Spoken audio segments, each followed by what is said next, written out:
நாம் தமிழர் கட்சியுடைய சீமான், சாட்டை துரைமுருகன், இடும்பாவனம் கார்த்தி இவங்க மட்டும் இல்லைங்க, நாம் தமிழர் கட்சியை சேர்ந்த 22 பேர்த்து மீது திருச்சி போலீசார் வழக்கு பதிவு செஞ்சிருக்காங்க.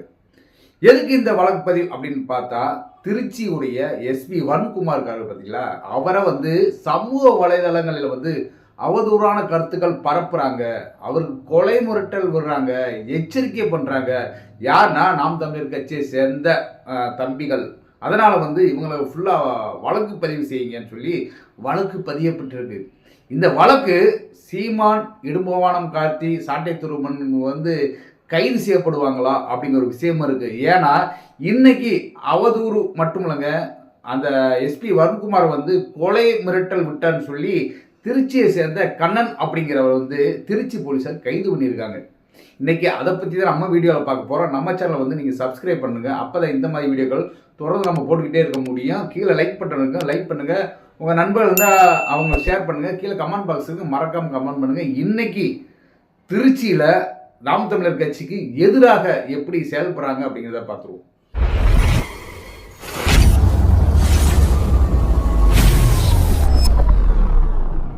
விக்கிரவாண்டி தேர்தல் நடந்துச்சு. விக்கிரவாண்டி தேர்தலில் திமுக வெற்றி அடைந்து அது ஒரு ஏறுமுகத்தில் போகுது அப்படின்னு சொல்லலாம். ஆனால் இந்த விக்கிரவாண்டி தேர்தல் மூலம் நாம் தமிழர் கட்சி சந்திக்கிற பிரச்சனைகள் அப்படின்னு பார்த்தா ஏராளம் அப்படின்லாம்.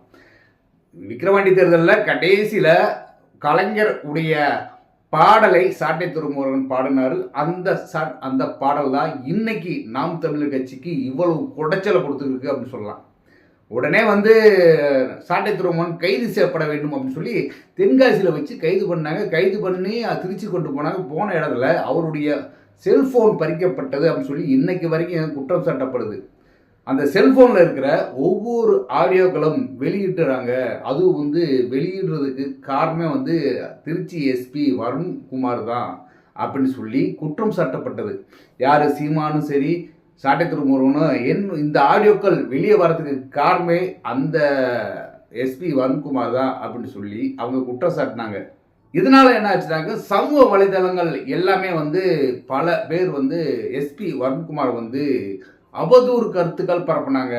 இவர் ஒரு ஜாதிக்கு உட்பட்டு இருக்காரு, இவர் ஒரு ஜாதி சார்ந்து இருக்காரு, மற்ற ஜாதிகளுக்காரங்களை எதிர்ப்பதமாக இருக்காரு அப்படிங்கிற மாதிரி பல விஷயங்கள் சொல்ல ஆரம்பித்தாங்க.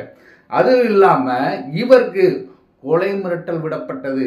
அதே மாதிரி நாம் தமிழர் கட்சிகள் தம்பிகள் இருக்காங்க பார்த்தீங்களா, அவங்களாம் எச்சரிக்கை விட்டாங்க. பல சமூக வலைதளங்களுக்குள்ள எச்சரிக்கை விட்டாங்க. இந்த கொலை மிரட்டலுக்கும் இந்த எச்சரிக்கைக்கும் தூண்டுகோலாக இருந்தது யார் அப்படின்னா, இந்த சீமான், அப்புறம் சாட்டை துரைமுருகன், இடும்பாவனம் கார்த்தி இவங்க தான் தூண்டுகோலாக இருந்து வருண்குமார் மீது அவதூறு கருத்துக்கும் கொலை மிரட்டலும் காரணமாக இருந்தாங்க அப்படின்னு சொல்லி வழக்குகள் பதியப்பட்டிருக்கு.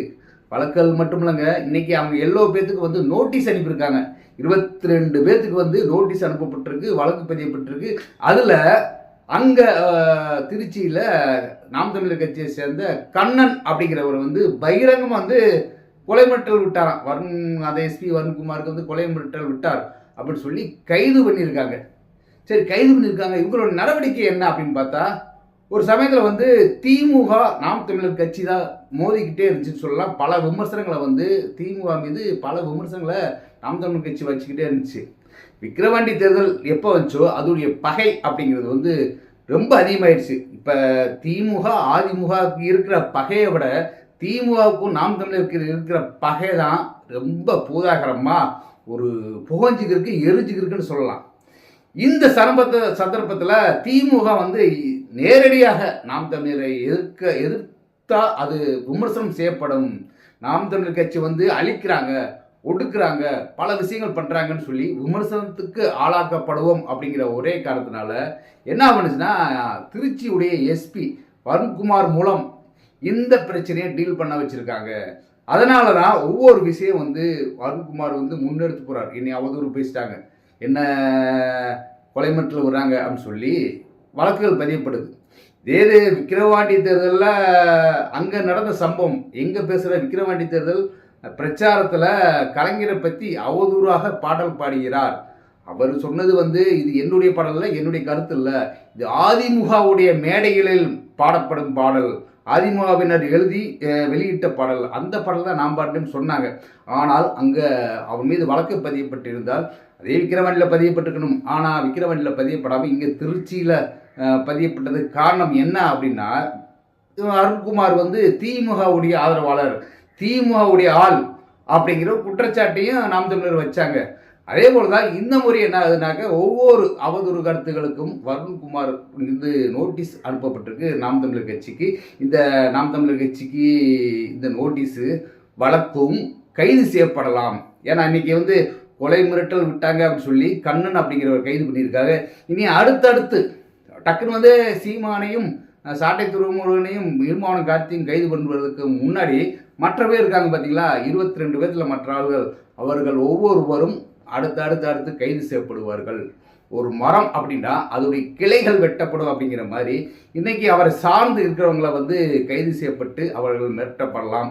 அதன் மூலம் வந்து நாம் தமிழர் கட்சி முடக்கப்படலாம். முடக்கப்படுவது என்பது ரொம்ப சிரமமான விஷயம். இருந்தாலும் இந்த விஷயங்கள் ஒரு பகை உணர்வை இன்னும் கூட்டிக்கிட்டே தான் போகுதுன்னு சொல்லலாம். பகை உணர்வை கட்சிக்குள்ள வந்து அதிகமாக கூட்டிக்கிட்டே போகலாம் அப்படின்னு சொல்லலாம்.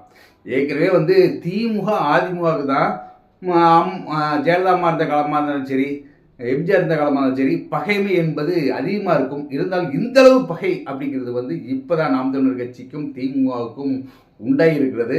இந்த இதன் மூலம் என்ன ஆகும்னாக்க, நாம் தமிழர் கட்சி இன்னும் பல வழக்குகளையும் பல கைதிகளையும் பல பிரச்சனைகளையும் சந்திக்க நேரிடும் அப்படிங்கிறது மட்டும் உண்மைதாங்க.